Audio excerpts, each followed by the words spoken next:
காலைல மாடிக்கு தான் வந்தேன். வயிற்று எந்திரிச்சிட்டா. சரி அவளை ரெடி பண்ணி கீழே வச்சு அனுப்பிட்டோம்னா நம்ம வீட்டு வேலைகளை செய்யலாம். அதனால் சரின்னு சொல்லிட்டு செடியில் ஏதாவது பூ பூத்துருக்கான்னு பார்த்துட்டு, இன்னி வெயில் காலம் வந்துருச்சுல்ல, 2 நேரம் செடிக்கு தண்ணி ஊற்றணும். அப்போ தான் கொஞ்சம் செடி கொஞ்சம் ஃப்ரெஷ்ஷாக இருக்கும். அதனால் மாடிக்கு வந்திருந்தேன்.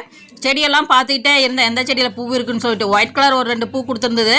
அப்புறம் வந்து இந்த ரோஸ் இருந்துச்சு, பன்னீர் ரோஸு.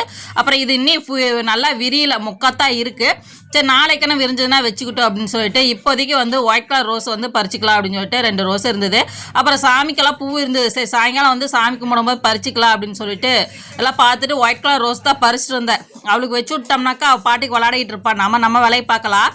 அப்புறம் செடிக்கெல்லாம் தண்ணி ஊற்றிட்டு இருந்தேன். நல்லா கொஞ்சம் நீ சாயங்காலம் ஆயிடுச்சுன்னா செடியெல்லாம் தெளிச்சு விட்டு தண்ணி ஊற்றணும். அப்போ தான் கொஞ்சம் பார்க்கறக்கு கொஞ்சம் ஃப்ரெஷ்ஷாக இருக்கும். இல்லைனாக்கா அப்படியே வாடி போயிடும்.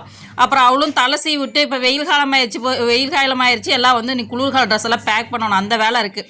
அதனால் இவ்வளோ ரெடி பண்ணி கீழே விளையாட வச்சு அனுப்பிட்டு நம்ம பாட்டுக்கு நம்ம வேலையை பார்க்கலாம்.